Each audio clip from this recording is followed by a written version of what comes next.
តែនៅក្រមគូខ្ញុំមិនមែនក្រមុំកោណា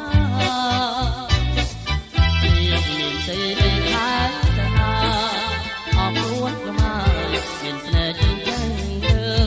ក្រមុំរឿងក្រមុំការបាន5 1ខែ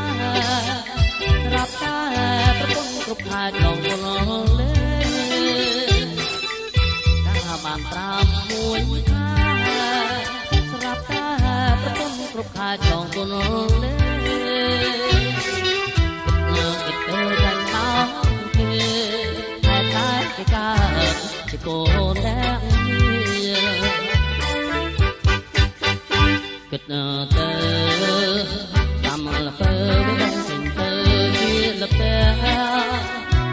រាក់មកស្មានថាទឹកជើ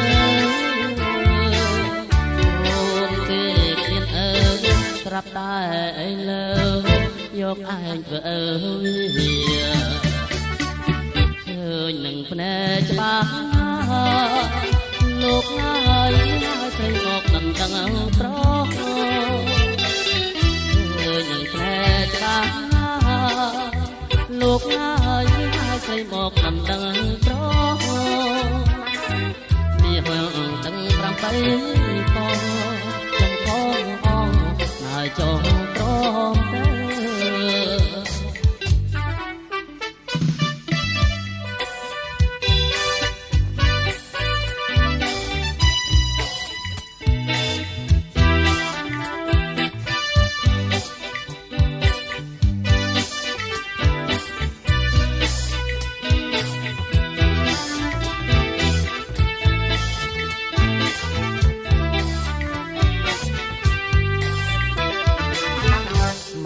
តែនៅក្រមុំគូខ្ញុំមិនមែនក្រមុំកងឡាបានតែនៅក្រមុំគូខ្ញុំមិនមែនក្រមុំកងឡាមានទេលេខាទៅហាអរគុណចំមានភ្នែកចិញ្ចឹងលើ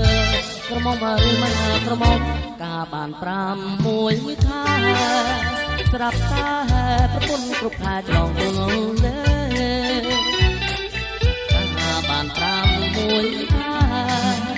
ស្រាប់តែប្រពន្ធគ្រប់ខែចងគុណលេ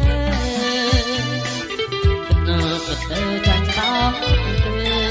តែគេកើតជាកូនអ្នកមានគិតនៅទៅតាមលពើក៏ដងទៅជាលបែកទឹករាក់ស្មានថាទឹកជ្រៅអូនគេគ្មានស្រាប់តែ